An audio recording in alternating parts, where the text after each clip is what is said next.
Having a slow Wi-Fi connection, it is very frustrating and annoying, and I'm sure if you're watching this video, it's because you have experienced that. Talking about Wi-Fi and trying to improve your Wi-Fi signal, it can be intimidating to a lot of people, but don't worry, this is not a nerdy video. I'm not gonna get technical about this video. Everything's gonna be super simple. As a matter of fact, this is designed for an average user, and if you are a power user, this video is not for you. So having said that, just go ahead, get yourself a cup of coffee, tea, and I don't think this is gonna be a long video. I'm just gonna go over a few tips, tricks, and a couple of products that can help you with your Wi-Fi problem in your house, and we'll see if this is gonna help you out. By the way, my name is Sean. This is my tech channel where I do unboxing, reviews, and tutorials of different tech stuff like this. So if you think you like content like this, you may wanna hit that subscribe button, turn on the notification, and when you hit the bell icon, don't forget to change that to all, because that's the only way you'll be notified for my future videos. So in this video, I'm gonna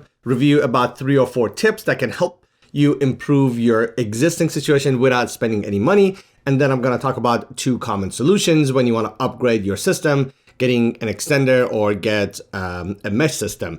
And I will explain how they work and which one would you benefit from it. And I have some recommendations for some products. To better explain the tips, I'm gonna pull up the camera, set up the whiteboard, and we're gonna have fun with that. All right, let's get started with tip number 1. And that has to do with your router placement. So a good rule of thumb is you want to have your router as centrally located in your house as possible. So let me demonstrate what I mean.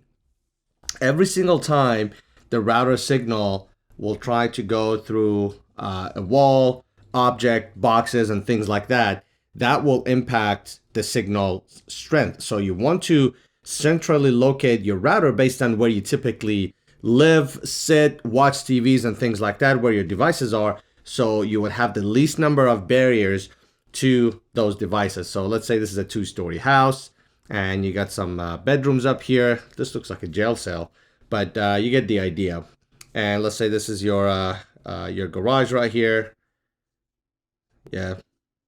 Hold your applauses for me. I know. And let's say you got a couple rooms down here. So in my house, I have my garage. Actually, I'm in a 3-story townhouse, but my main signal is down here in the garage. So I have to put my main router right here inside the garage.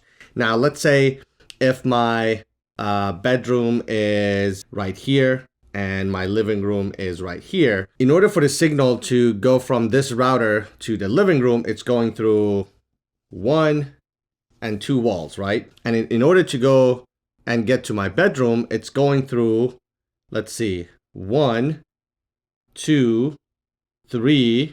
It's going through 3 walls, right? If there is a way, even if you could get a longer cable and actually set your router somehow in this area, right? Outside of your garage. Now from this router to your bedroom, there's only 1 wall or floor that is going through instead of 3.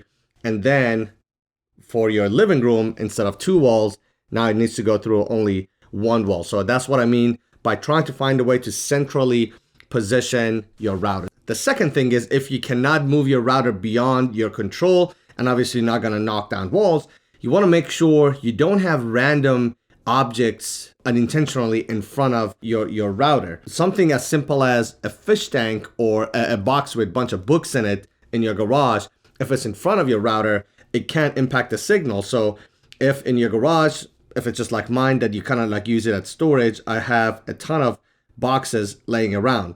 So if my modem typically will be right here, instead of have it behind these boxes, I put it on top of the boxes. Something as simple as that, it would dramatically impact the signal strength that you're getting. Tip number 2, this may be something small and not our routers can benefit from this, but it is important enough that I wanted to share. So many routers, they have these antennas. Some that only have 2, some they have 4, some like this one, it has like 5,000 of them. But it's important to understand how these antennas actually work.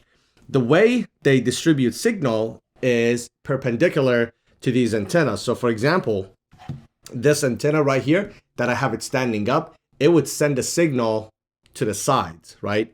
So if you are in a one-story house and you have the router, doesn't matter wherever you have inside the house, whether it's here or in the middle, you want to have the antennas, all of them, up, because that's how they will send a signal from side to side. On the other hand, if you're in a two-story house, or like mine, that is a three-story townhouse, what you want to do is you want to find a way to be able to get the signal to the entire house. This is my router right here. I want to have some antennas straight up to be able to broadcast the signal this way. I want to have some of my antennas at 45 degree to be able to broadcast the signal this way.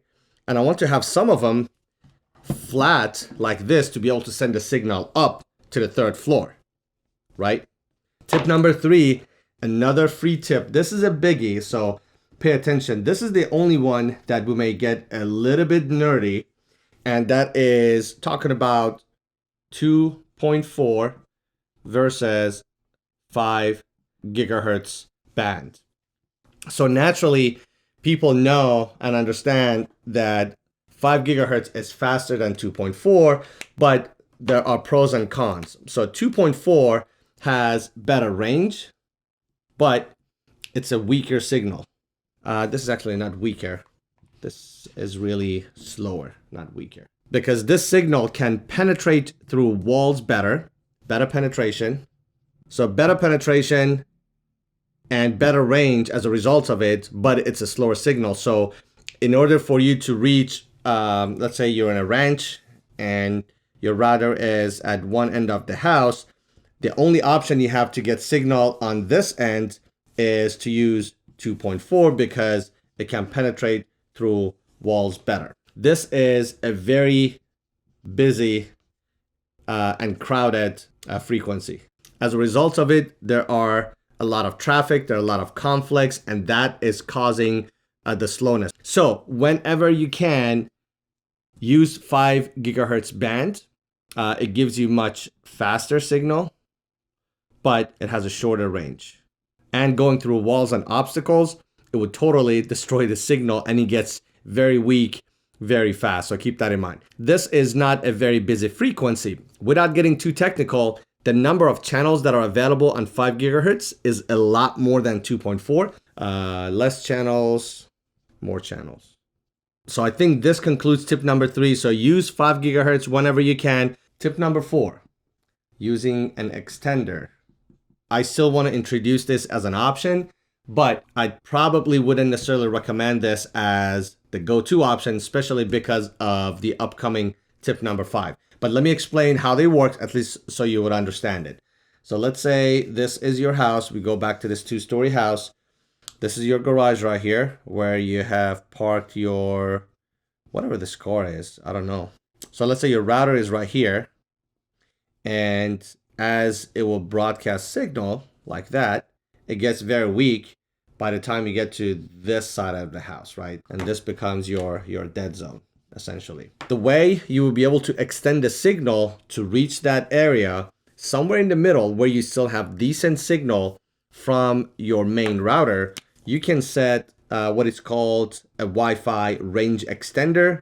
So what this will do, it will get the signal from your router, it creates a new Wi-Fi network, and then starts broadcasting its own signal.